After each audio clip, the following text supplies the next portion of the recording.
Yes, tunakutana tena hapa kuangazia kile ambacho kimejiri baada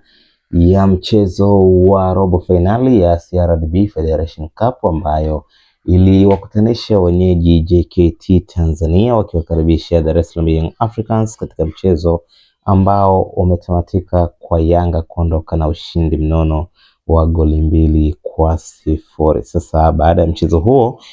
meneja wa habari na mawasiliano wa klabu ya soka ya Yanga Ali Shaban Kamwe aliweza kuzungumza mawili matatu kuhusiana na mchezo huo, lakini pia alienda mbali na kugusia kile ambacho kimetokea katika mchezo wa ligi kuu Tanzania bara kati ya timu hii ya Yanga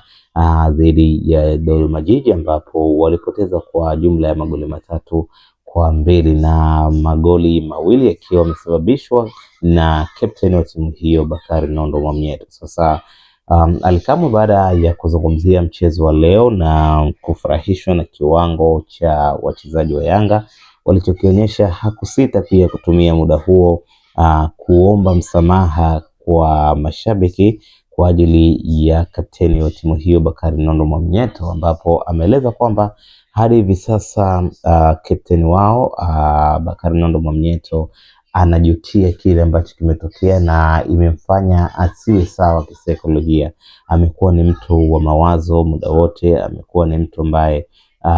anajiona kama hana thamani ndani ya klabu ya Yanga. Kwa hiyo kupitia press conference hii amemwombea radhi na Bakari Nondo Mwamnyeto kwa mashabiki wa Yanga ambao pengine kwa namna moja ama nyingine walichukizwa na kutopendezwa na kitendo kile ambacho kilifanya sasa Young Africans wapoteze mchezo ule kutokana na kutokuwa na umakini. Lakini Ally Kamwe ameenda mbali zaidi na kusema kwamba hakuna mchezaji ambaye anaenda katika mechi kwa kutaka Yanga ifungwe, kwa maana wachezaji wa Yanga wote wako tayari kwa ajili ya kujitoa na kuipambania timu hiyo. So kilichotokea kwa Bakari Nondo ni siku mbaya tu kazini. Kwa hiyo tunaomba mashabiki wa Yanga wamsamehe na wamtie moyo kwa sababu imebaki michezo 7 tu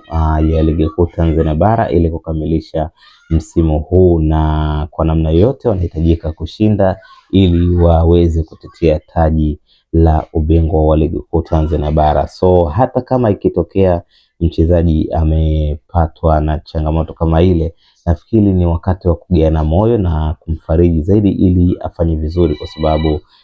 hatutegemei kupitia siku ama kupitia kipindi hiki kichache kilichobaki kama kutakuwa na wachezaji wengine ambao labda wataingizwa. Hawa ndio wachezaji ambao wataenda hadi mwisho wa msimu. Kwa hiyo hata kwa upande wa Bakari Nondo Mwamnyeto kilichotokea ni kitu tu ambacho cha bahati mbaya, na nafikiri mashabiki wa Yanga wanatakiwa waelewe kwamba yeye mara nyingi amekuwa ni moja kati ya wachezaji ambao wanaibeba Yanga, na kutokea hivi ni sehemu tu ya kimchezo. Kwa hiyo amewataka waweze kumsameha na kusema kwamba hali ya Bakari Nondo Mwamnyeto si mzuri kisaikolojia, kwa sababu imemwathiri sana zile attacks kutoka kwa mashabiki wa Yanga ambao wamechukulia kama amefanya makusudi kuwakosesha alama 3 na kusababisha waweze kupoteza mchezo huo. Lakini ukiachana na hayo ya Bakari Nondo Mwamnyeto, vile vile Ally Shaban Kamwe ameeleza kwamba kwa sasa kikosi kiko imara na wanamhitaji yeyote nusu finali waweze kucheza naye, kwa sababu wanajiamini, wako vyema kabisa na hakuna ambaye wanamwogopa. Una maoni gani kuhusiana na kile ambacho amekieleza afisa habari wa klabu ya Yanga Ally Shaban Kamwe? Tuandikie kwenye maoni yako, usisahau kubonyeza neno subscribe kisha bonyeza alama ya kengele ili usipitwe na zile updates zote kali ambazo zinajiri.